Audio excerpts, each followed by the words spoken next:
Approximately 1400 years ago, a plot full of evil and darkness was devised against our beloved Prophet, Salah alayhi wasalam.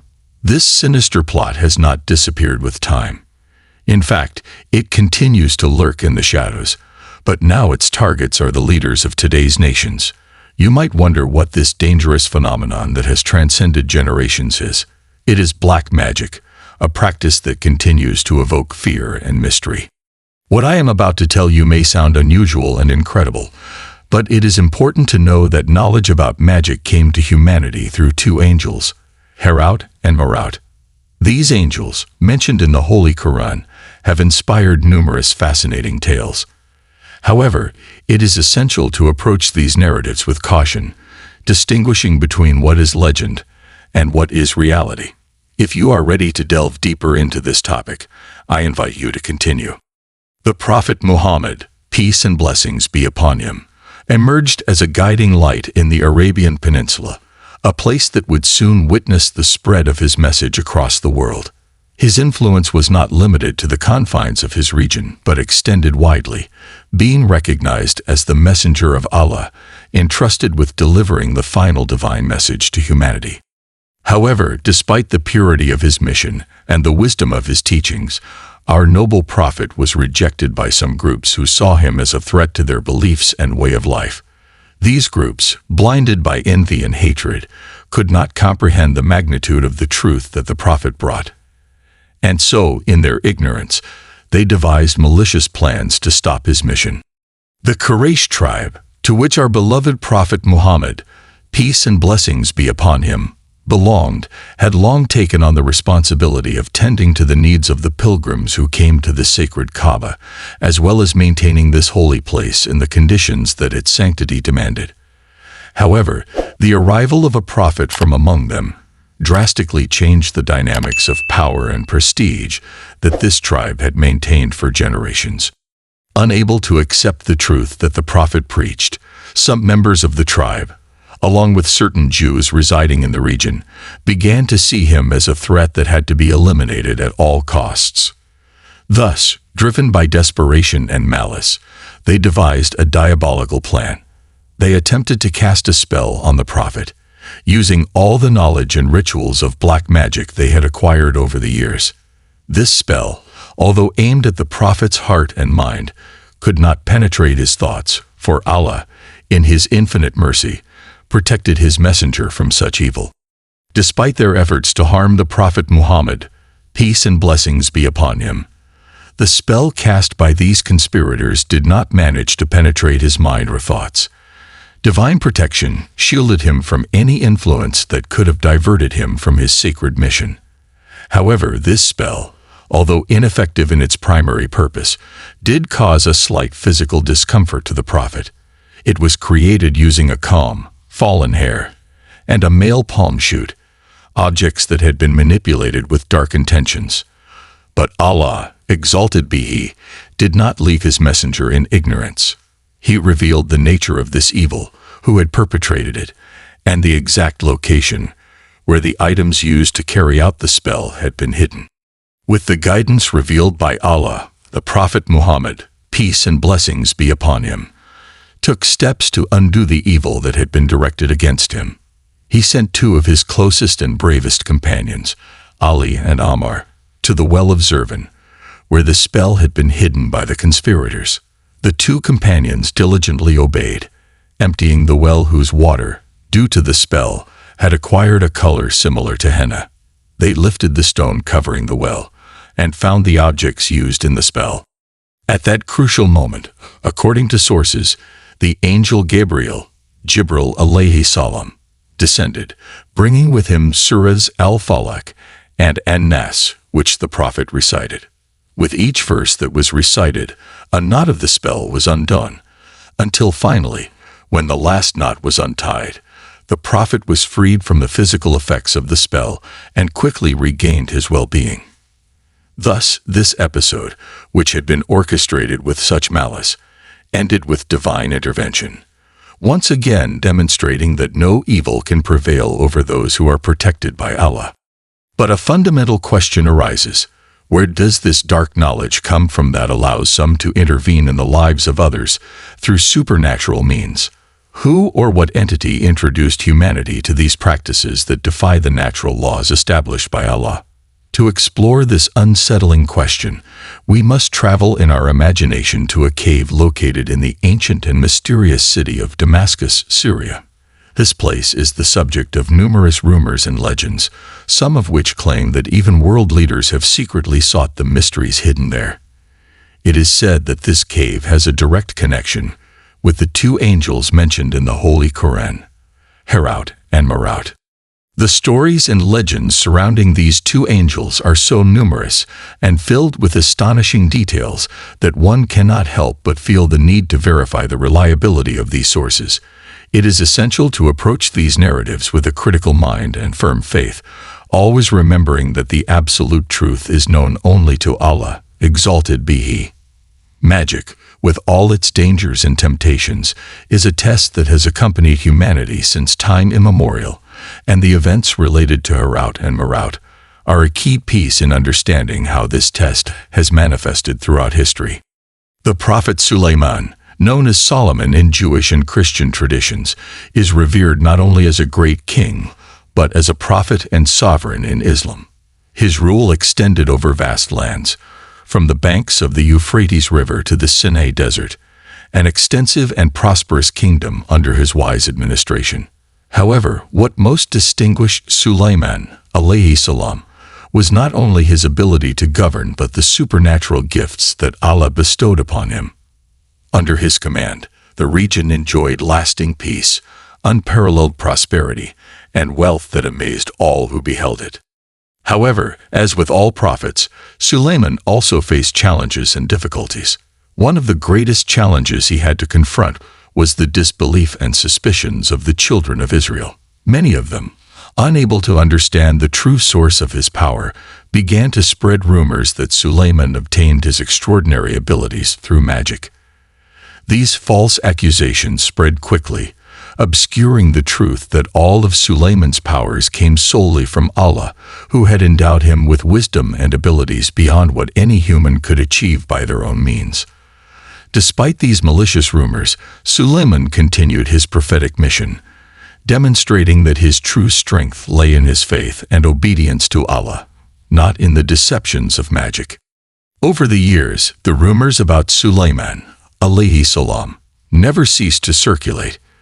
Despite his evident piety and devotion to Allah, his detractors insisted that his extraordinary abilities were the result of witchcraft. This misconception has persisted through the centuries, and even in contemporary popular culture, there are allusions that could be linked to these ancient misunderstandings.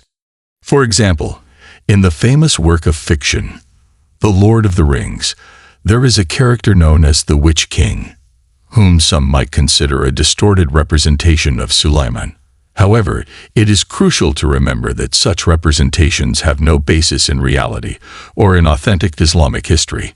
Sulaiman, alayhi salam, was a prophet of Allah, and any attempt to associate him with witchcraft is a departure from the truth, a truth that must be defended and clarified. There is a deeply intriguing story that refers to the angels Harout and Marout, who, according to some accounts, were sent to the ancient city of Babylon at a time when rumors about Sulaiman's, alayhi salam, witchcraft were spreading rapidly. It is said that these two angels were tasked with teaching humanity certain knowledge, including the secrets of black magic. However, it is important to emphasize that this teaching was not granted without clear and severe warnings about the dangers and consequences of using such knowledge. Harout and Marout did not teach magic as a means of power, but as a test for humanity, a test that had to be approached with extreme caution and a deep understanding of the spiritual and moral implications. These accounts lead us to reflect on the nature of the tests that Allah places on our path, and how we must remain steadfast in our faith to avoid being led astray by the temptations of power and control that such knowledge might offer. Another interpretation of this story suggests that Harout and Marout were sent by Allah, exalted be He, with a different but equally significant purpose, to show the clear distinction between true miracles granted by Allah to His prophets and magic, which is a practice devoid of divine blessing and intended to mislead people. In this version, the purpose of Harout and Marout was to clarify to humanity that Sulaiman's, alayhi salam, powers were not the result of witchcraft, but of the grace and miracles that Allah had granted him. By making this distinction, it was intended to demonstrate that Sulaiman was not a sorcerer, but a prophet who acted under the direct guidance of Allah, and that any attempt to associate him with magic was a grave misrepresentation of the truth. Even in our days, there are those who claim that the teachings of Harout and Marout continue to be used by certain secret sects seeking to access hidden powers. It is said that this knowledge, although passed down through generations clandestinely, still attracts those who wish to manipulate supernatural forces for their own benefit. However, it is crucial to remember that, according to the accounts, before imparting any knowledge about magic, Harout and Marout always clearly warned those who listened to them. Learning and practicing magic inevitably leads to condemnation to hell. Only those who, fully aware of this warning, accepted the terrible consequences of their actions could learn the spells they desired. A controversial story that has circulated for centuries tells that on one occasion, a group of angels asked Allah, exalted and glorified be He, why He had created humans with such a high position, granting them qualities that seemed superior to their own. These angels, confident in their own righteousness, claimed that if they were in the place of humans, they would never commit sins and would remain in constant worship of Allah without straying. To test the truth of their claims and show them the reality of human nature, Allah granted two of them, Harout and Marout, human desires, and sent them to the city of Babylon to live among the people. During the day, Harout and Marout lived as humans, experiencing the same temptations and desires that humans face daily.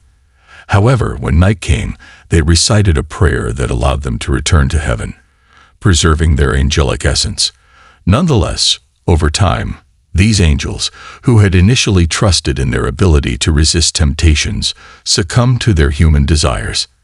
It is said that they fell in love with a woman named Jur, to whom, in a moment of weakness, they taught a prayer that was supposed to remain secret. The story continues, claiming that after succumbing to their desires and committing a grave sin, Harout and Marout were punished by Allah, who hung them upside down in a cave, where they will remain until the day of judgment as a sign of their transgression. However, it is essential to clarify that this story has no support in authentic hadiths or in the Holy Quran. It is part of Israelite traditions and other tales that have circulated over time, and as such should be approached with caution. In Islam, the veracity of any story must be measured through the confirmed teachings of the Quran and the authentic hadiths of Prophet Muhammad, peace and blessings be upon him. It is crucial to understand that the stories about Harout and Marout that I have just mentioned have their origins in Israelite traditions, and as such cannot be verified or considered authentic within the Islamic faith. What the Holy Quran teaches us is that Harout and Marout were sent as a test for humanity, specifically to teach about magic. But this teaching was not a gift without warnings. It was rather a test that carried a clear and severe warning. Learning and practicing magic inevitably leads to condemnation. The angels warned those who approached them that this knowledge, although tempting, had a high spiritual cost. Despite these warnings, some people were led astray by temptation and learned spells to cause discord among people. These spells, designed to sow conflict and division, could only be effective if Allah, in His wisdom and plan, allowed it. Thus, even in the practice of magic, it is emphasized that nothing happens outside of Allah's decree and permission. The Holy Quran is clear in its mention of the angels Harout and Marout and their role in teaching magic as a test for humanity.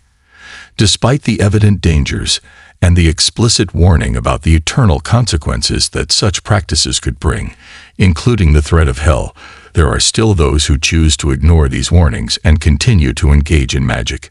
These people, blinded by the desire for power or the mistaken belief that they can control forces beyond their understanding, choose to act against the spiritual and ethical principles that Islam clearly establishes. This behavior reflects a profound lack of understanding of spiritual realities and the consequences of their actions. It is a reminder to all of us of the importance of adhering to the teachings of the Quran and remaining firm in our faith, avoiding any path that leads us away from Allah's mercy and toward the darkness of condemnation.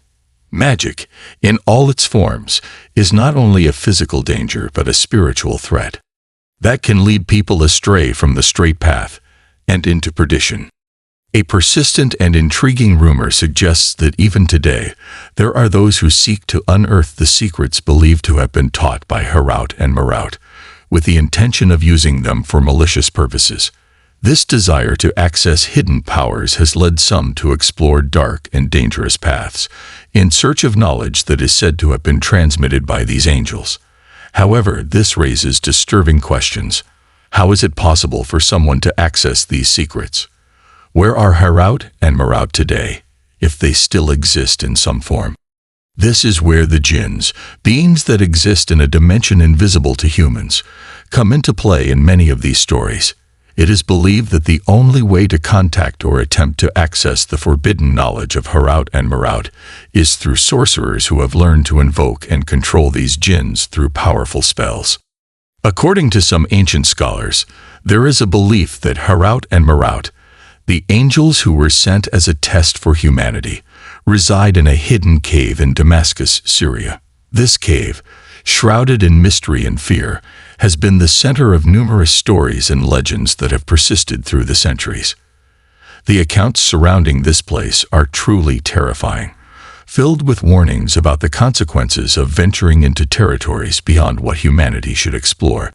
There is a story that tells how one night, a sorcerer well-versed in the dark arts was contacted by one of his jinns. This being, known for its deceptive nature, proposed to the sorcerer a journey to Damascus, with the goal of learning the secrets believed to have been transmitted by Harout and Marout. Seduced by the promise of accessing powerful knowledge, the sorcerer, initially hesitant, finally decided to embark on this dangerous journey, trusting in the guidance of the jinns to find the cave that, according to the stories, contained the world's darkest secrets. The story goes on to describe how, upon finally reaching Damascus and finding the entrance to the mysterious cave, the sorcerer, according to legend, came face to face with Harout and Marout. The legend says that this sorcerer learned from Harout and Marout a spell intended to trigger a war between two nations, a conflict that would bring destruction and suffering on a large scale. But are these stories true? We do not know for sure. However, they raise a disturbing question worth reflecting on. Is it possible that there are spells or magical practices capable of provoking large-scale conflicts, like wars between nations, in the same way that it is said that some spells can cause disputes between spouses or illnesses in individuals? In the context of complex and often murky international relations, theories have emerged suggesting that some attempts by the United States to influence events in Syria could be linked, in some way, to the teachings or practices related to Harout and Marout. An example of how some people have resorted to witchcraft to try to influence political events is the case of a group of self-proclaimed witches who, during Donald Trump's presidency, gathered in front of Trump Tower with the intention of performing a black magic ritual. These people, organized through social networks in groups calling themselves Bind Trump Spell, planned their ritual for a specific date, the night of February 24 to 25, when the moon transitioned from its waxing phase to the full moon, a time they considered especially powerful for their purposes. Participants brought with them various objects they considered essential for the ritual: an unflattering photograph of Trump, a bowl of water, a tarot card representing a tower, a symbol of destruction and change in tarot, and an orange candle. The announcement of these rituals did not go unnoticed and quickly attracted the attention of thousands of people through platforms like Facebook and Twitter. The news spread widely, and among those who publicly showed their support was the famous singer Lana Del Rey, who shared the ritual dates with her followers, further increasing the visibility of these events. For several months, these witches continued to perform their rituals on each full moon night, gathering in front of Trump's residence. On each occasion, they shared photos and details of their actions on social media, using the hashtag #MagicResistance to unify their efforts and attract the attention of a wider audience. Although these rituals and actions did not seem to have the immediate impact their practitioners expected, shortly after, an event occurred that drew even more attention to them: a fire in a hotel room owned by Trump. This incident, although apparently unrelated to the rituals, was interpreted by some as a sign that the witches' actions might have had some effect, albeit indirectly. In Turkey, similar cases have also been reported, where the media has mentioned the possibility that witchcraft practices are being directed against political leaders. These reports have sparked concern and debate, as they suggest that magic, far from being a topic relegated to the past, could be being used as a tool in contemporary power struggles. This phenomenon raises a disturbing and broader question. Is it possible that other nations are resorting to witchcraft as a means to harm or weaken their adversaries in the international political arena? For those who might doubt that states or their actors could resort to witchcraft in their power strategies, there is an example that may make them reconsider their skepticism. In Russia, a group of self-proclaimed witches called the Invincible Empire of Witches has gained notoriety for organizing rituals that, according to them, are intended to support President Vladimir Putin. This group, dressed in black and armed with spell books, has gathered in Moscow on multiple occasions with the declared goal of casting curses against Russia's enemies and protecting their country from what they consider threats of black magic from abroad. In one of these rituals performed by the Invincible Empire of Witches, the group's leader, known as the Grand Witch Alia Napoleon, concluded the ceremony with an invocation that, according to her, was directed against Russia's enemies. With great drama, she pronounced the following words: "O you who attack us with evil, who abandon us with evil, and who destroy us with evil, may you be cursed for eternity." These stories of witchcraft and black magic may seem improbable, even impossible, but we should not worry or be carried away by fear. While it is true that some states and actors in the world may be involved in dark schemes and have developed defense mechanisms based on magic, we as believers have something much more powerful on our side: the protection of Allah, exalted and glorified be He. With His permission and under His guidance, the efforts of the pious are more than enough to neutralize any spell or curse that may be cast against us. Allah, in His perfect justice, sees all actions and will reward or punish each person according to their intentions and deeds. Therefore, I encourage you to subscribe to help us grow and reach a wider audience, perhaps including non-Muslims who might be inspired to embrace Islam through our content. If at any time I have made mistakes in my words, I apologize from the bottom of my heart. These mistakes are solely mine and do not reflect the perfection of Islam or the sublime words of Allah.